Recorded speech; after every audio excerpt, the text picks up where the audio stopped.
নমস্কার। কয়েকদিন আগে আমাদের কাছে একজন পেশেন্ট এলেন। ওনার ভয়ঙ্কর কোমরে ব্যথা, তার সঙ্গে সঙ্গে ডান পায়ে একটা পেন রেডিয়েট করছে এবং এটা হচ্ছিল বেশ কিছু মাস ধরে। তারপরে ওনার এই ব্যথাটার জন্য উনি বেশ কিছু ডাক্তার দেখিয়েছিলেন, তাদের কাছে ম্যানেজমেন্টও হয়েছে, কিছু মেডিসিনস, এমআরআই এগুলো চলছিল, কিন্তু সামাও ওনার ব্যথাটা কমেনি। সোশ্যাল মিডিয়াতে উনি আমাদেরকে দেখে আমাদের এখানে এলেন। আমরা ওনাকে প্রথমে ওনার কোমরের এবং হিপের এক্সরে করলাম। সো আমরা ওনার হিপে দেখতে পাচ্ছি হিপ জয়েন্ট অলমোস্ট ফিউজড হয়ে গেছে। কোনো জয়েন্ট লাইন আমরা সেভাবে দুটো হিপেই আমরা কোনো জয়েন্ট লাইন দেখতে পাচ্ছি না। তার সাথে সাথে ওনার লাম্বার স্পাইনে খুব বড় বড় অস্টিওফাইটস ডেভেলপ হয়েছে এবং ব্রিজ টাইপের তৈরি হয়ে গেছে।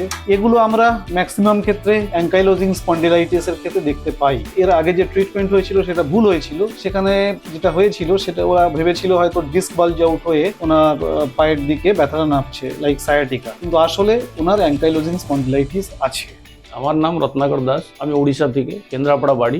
2015 সাল থেকে আমার কোমরে ঘাড়ে ব্যথা হতো। আমি অনেক ডক্টর দেখিয়েছি, ওরা আমাকে বলতো আপনার নর্ভে প্রবলেম জন্য হচ্ছে, ওর জন্য মেডিসিন দিয়ে যেত। কিন্তু লাস্ট দেখলাম এই 1 বছর ধরে কন্টিনিউ কোমরে ব্যথা, আর ডান পা দিকে ব্যথাটা নিচুর দিকে পায়ে দিয়ে যেত। যার জন্য আমি সোশ্যাল মিডিয়া থেকে কায়রো কলকাতা দেখে ওনার সাথে যোগাযোগ করে ওনার সঙ্গে এসে অ্যাপয়েন্টমেন্ট নিয়ে এখানে যোগাযোগ করলাম। যোগাযোগ করার পরে আজকে আবার থার্ড সিটিং, মানে আমার ফার্স্ট সিটিং থেকে সেকেন্ড সিটিং এ আমি দেখলাম আমার কোমরে আর ঘাড়ে ব্যথা অলরেডি কমে গেছে। এখন উনি আমাকে বলেছেন 7-8টা সেটিং আপনাকে করতে হবে। এখন আমি আগে থেকে অনেক সুস্থ আছি, কিন্তু আমার এই কোমরে ব্যথাটা একটু আছে। উনি বলছেন ওটা চিন্তা করতে হবে না, ঠিক হয়ে যাবে ধীরে ধীরে, আপনি চিন্তা করবেন।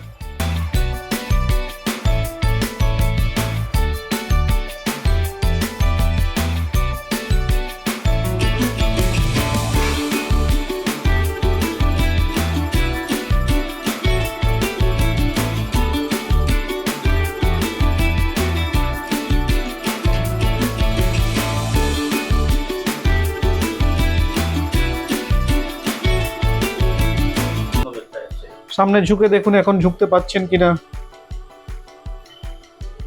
Very good. পেছনে ঝুঁকে দেখুন। বাহ, অল রাইট, বসুন।